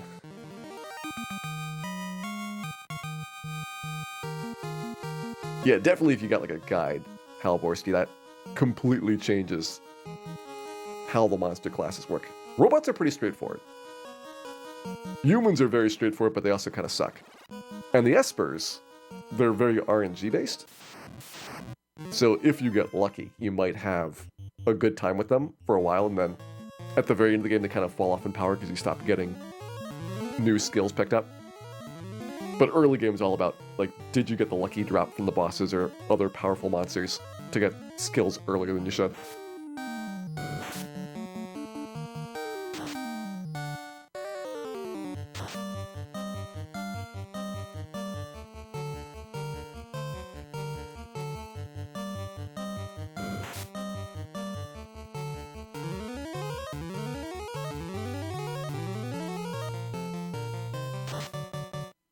Never seen Final Fantasy Legend 3. It is definitely more technologically advanced than Final Fantasy Legend 2. I don't like the advancement system as much in 3 because it tends to be a lot of grindy bits. Like instead of having, admittedly, somewhat hard to understand drops that you need to find. Typically Final Fantasy Legend 2, it's like, this drop will advance you, and then the next world you get another drop and it advances you again. Like, it's kind of spread out. Legend 3, you tend to have to be like, get 6 robot parts. So you're grinding monsters to get the drops, and it's just not as entertaining as a result. But overall, like, the story is really, really good.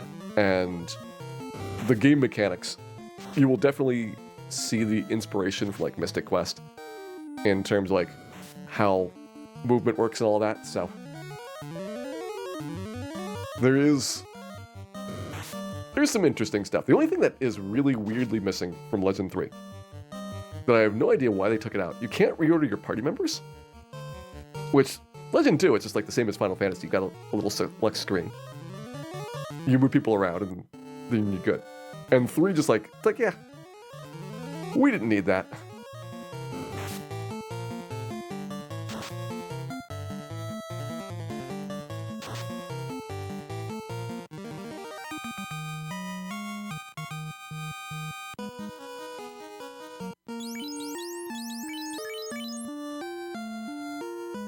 How am I feeling about those Germadusas? We've learned that we can't smuggle anybody through. So we're gonna just have to eat the nuke if it happens. That's a lot of Medusas. Let's thin them out a little bit before trying to heal up here.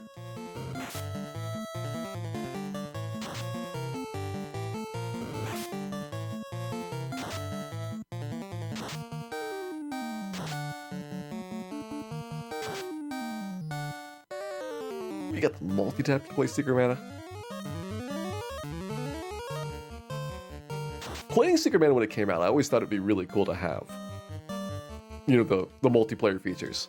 And then once I actually got a multi-tap and tried it out, I realized that it is challenging to play like a long, story-driven game with a group of people. Like, it's really, really tough to have everybody, like, have fun when most of the time you're not really doing much. And so I kind of realized that maybe it was for the best that the original experience was how it was.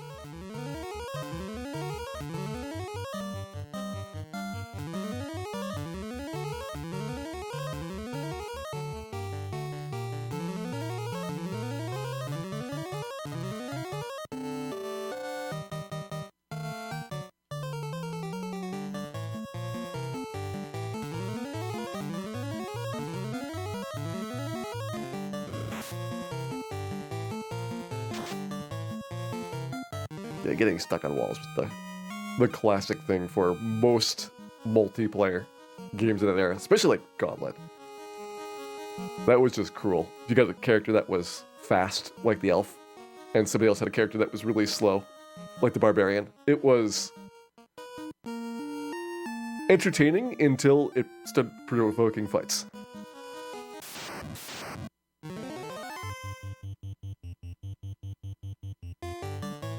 Let's go for it. Hope that we don't get nuked. Need that Mazrian to swing. Nope, there's the nuke. Alright, hopefully nobody dies. Hopefully we can recover this health without having to spend a lot of effort. Let's see what the encounter is going to be for this one coming up. So after we have that Germedusa.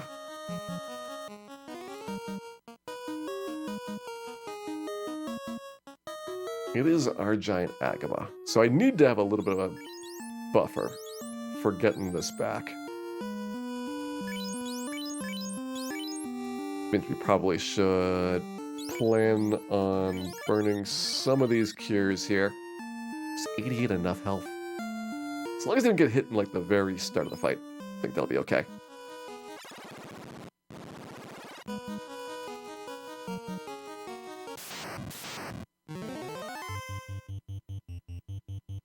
Convenient, but I'd rather have an Agama Scorch or an Arjan Punch. I think I'd rather have an Agama Scorch.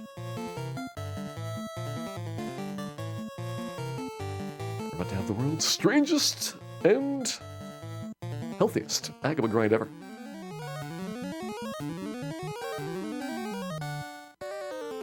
N64 Gauntlet games didn't have the speed differences. Yeah, I think by the time that you got past maybe like the Super Nintendo, they had kind of figured out multiplayer games a lot better, to the point where you could have workable multiplayer experiences, especially once systems got powerful enough to like even have like split screens. So like you didn't have to have everybody on one screen with one viewport. And so like the problem of getting crushed into the side of a wall by somebody else moving around was much less of an issue.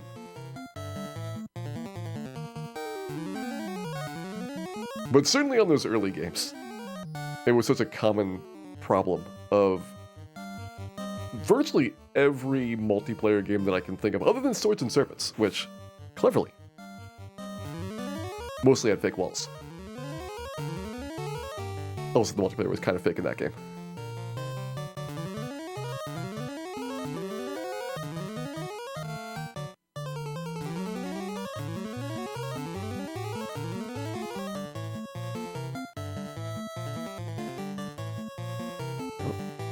The helmet, you've got the staff.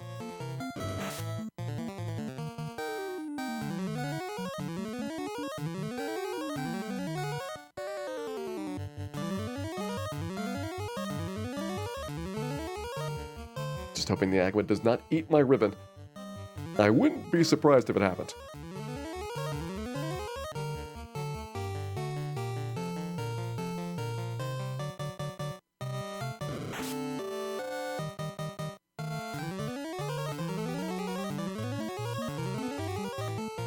kind of my goal was to not use any resources on the way down to this point. I used a little bit, but I think we're still doing okay. And we'll probably just take like one of the Tiamat floor fights to try and heal on. See if we can set ourselves up for basically getting to Chaos without having to heal post-Tiamat.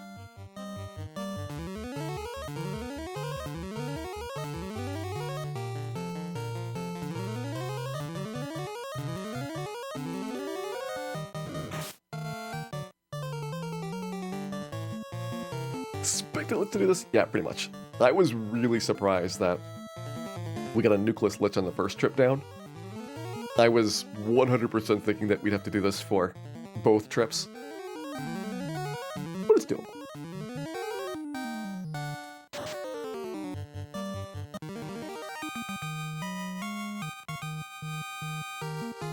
And it's level 26 picked up. But yeah, for Dan and that Excalibur, he would need 3 levels. He's already got 4 attacks with the Mazmoon. 35 is when you get 5th attack, so I'm not even thinking about trying to get the extra Mazmoon hit. I probably shouldn't be thinking about trying to get an extra Dan hit, because at this rate, you're going to have, at best, 1 level up by the end of the game. Unlike the randomizer, where you're getting a big multiplier to your experience in the base game, like leveling up is a pretty substantial commitment. So yes, it would be easier if our levels were not in the low 20s, but it would just take so long to get there.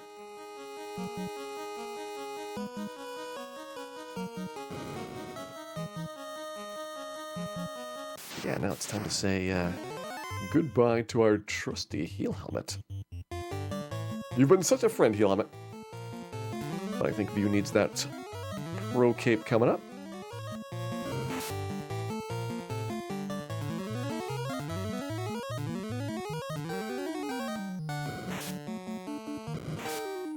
More levels ends up being pretty significant, because in this game, we are right on the cusp of handily dealing with most of the monsters at this point. But if you could always, quickly deal with them, that's a really big reduction in the damage that you take.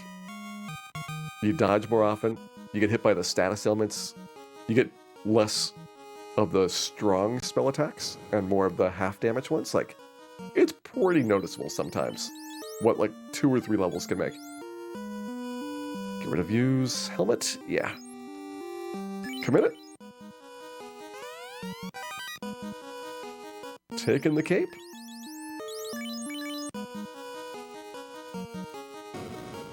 Taking the fight to carry.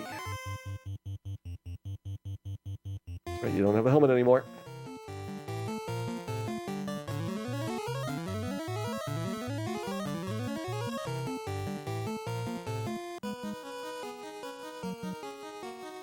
We have Fiend number 2. How many fast do I have? This is one downside of the solo red mage instead of 2 red mages like you'd have in some of the later speedrun setups. If I fast here, I would be able to fast once on Kraken, twice on Tiamat, twice on Chaos, or maybe once, and even 3 fast for the Chaos fight. Yeah, I don't think we need to hold back on this. And getting that fast off could be pretty big for preventing Carrie from getting a lot of turns. Fasted Mazmoon is impressive for damage. Forgot how slow the original is. Well, you'll be very shocked when we do the Extreme World Randomizer after this. And it's going to go from very slow to very fast in a hurry. Normally I've got like a day in between, switching back and forth between the versions, and not having that day of adjustment, I think is going to probably get to me as well. It takes me like 30 or so minutes to get used to like the different speed.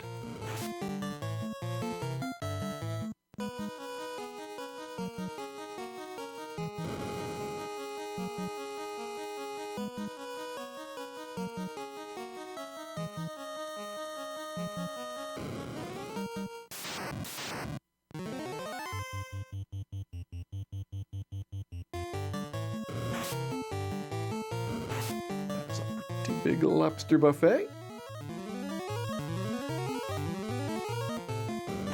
But I am not all that hungry.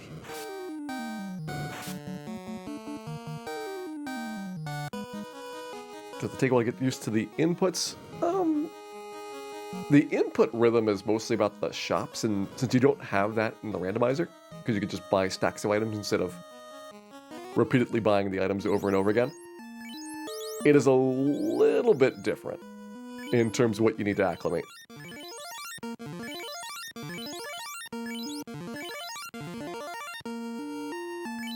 Except for squeezing out that one last cure. I mean, it could make a difference. Let's hope it doesn't.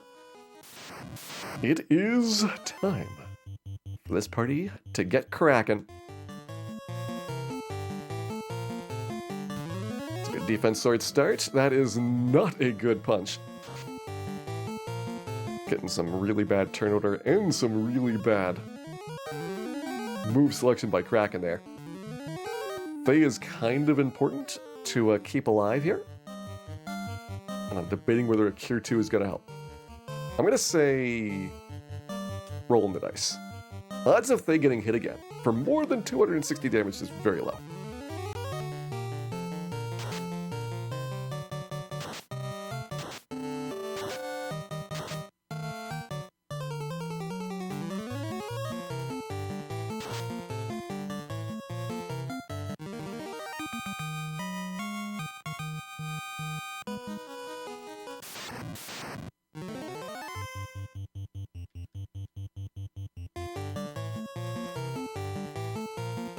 Try and heal things back before Tiamat starts. Again, this is the sorcerers on the floor downstairs, so you definitely want to wait for this Gershark Big Eye fight. Because at these levels, sorcerer death touch and trance is still pretty dangerous. If you're like in the 30s, then you can probably just plow right through sorcerers and they don't even bother you. You got the helmet.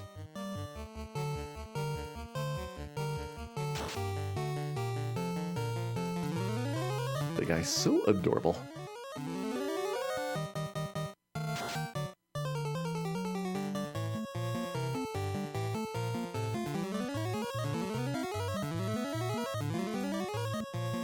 He's the only one that needs healing. I'll let it go a couple of rounds here. I don't think we want to try and get Faye back to 100% because there are a couple of fights downstairs that could damage other party members. And it'll be more productive to heal staff. Heal them at that point.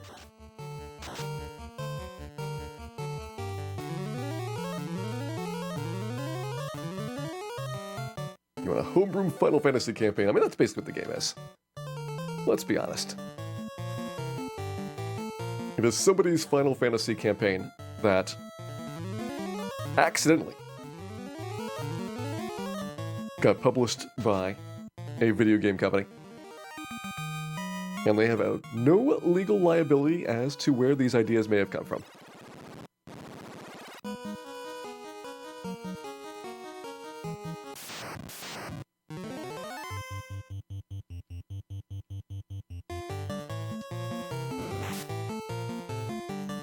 You know how close the monsters part to the original artwork? That is something that you don't really know until you can see this game without all of the artifacts of like composite video and RF. Because when you're playing this with like really vintage equipment and you don't have all the nice upscaling and things, it is a bit of a blurry mess trying to figure out what a lot of the monsters are. But I've got an RGB modded NES, so it's nice and sharp, and you can actually see the pictures and so many details that you wouldn't have even realized it would even be there. Because it's, at the end of the day, like pretty small graphics for a lot of these monsters. They're packing in so much detail.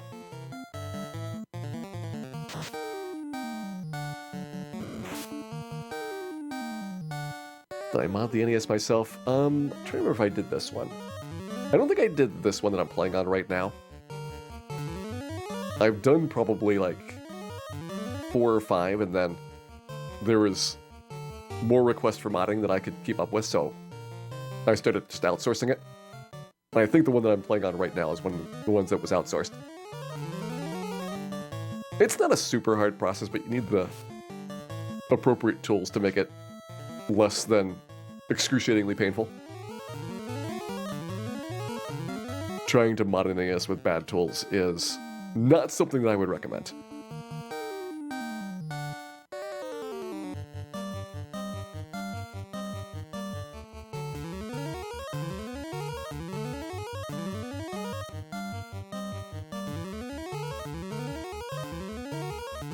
Getting close. I'm going to dump some cures on Thay. I probably can't afford to cure after Tiamat for this type of grind. I mean, what is coming up anyway? Rock Galls, Purple Worms. Yeah, these are not terrible fights, but they're not great fights. But his Thay's max pretty much about where Dan's is, maybe a little bit higher. I think it's like 600 or so. So we'd have to heal like 150 with spells. I think it's not unreasonable. We got a lot of cure ones still left.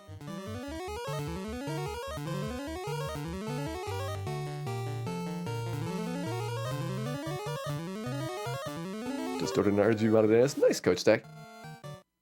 I definitely have found it to be a very good investment for the amount of times that I have played the console.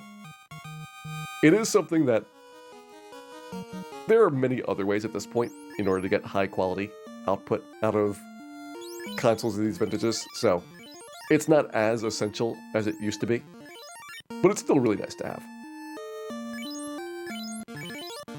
Cures here, that should be enough. Still, I've got 3 Cure 2s. You got all your Cure 1s. Your Cure 2s probably can be used up, and we'd still have a few Cure 3s for Chaos. You've got all your Heal 2s, which is going to be really big. Heal 3s, same as Heal 2 in battle, so I'm going to use these for Cure 4s instead. Got 1 wall spell that we can use on Dan. Hope that Dan does not get cracked in round 1. And that way we've got elemental protection on everybody. I think we're ready. Let's do Tiamat. Defense, offense. Get that fast spell going, the white shirt, and hope that we get favorable attacks. There are very few attacks that Tiamat could really punish us with, one of which is getting like a lucky Bane through the ribbon. That's kind of like our worst case scenario here. But it is very unlikely.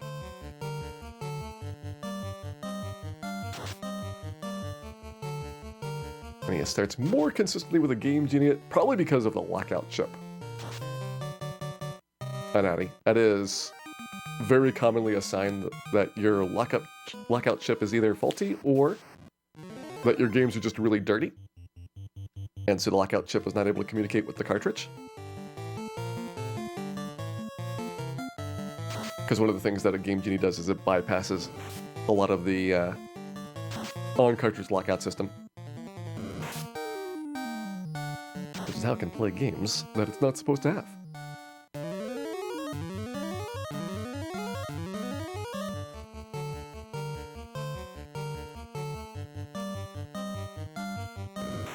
Hey, 3 damage is still damage.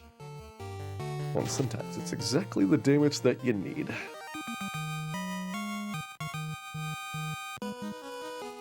Alright, do I heal on Purple Worms or do you just heal with spells? I've gotten a lot of spells to this point, and we only have 300 or so damage. So, Cure 1s I think are going to be of no use versus Chaos. Let's go ahead and burn these.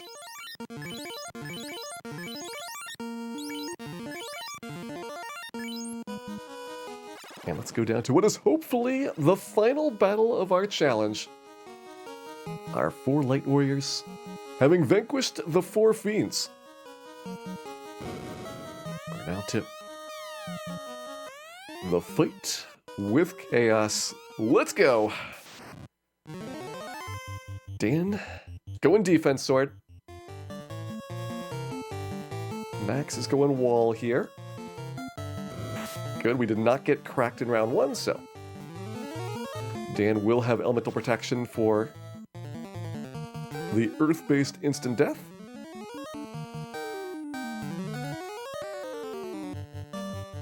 Go ahead and fast Dan as well. Max can start white shirting. Max might need to be healing.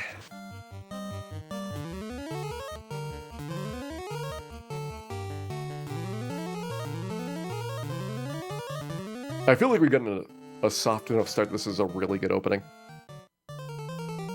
I am pretty confident that this is going to be very smooth. Got one fast left. Do we need to use it? I'm going to probably cure 3U and then heal 2. Cass is using a lot of spells, but that's okay. We are going to be hopefully over before his cure 4 comes out.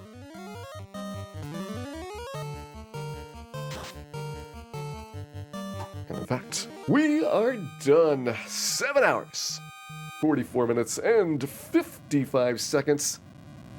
Not a single potion picked up or purchased in this game. Not bad.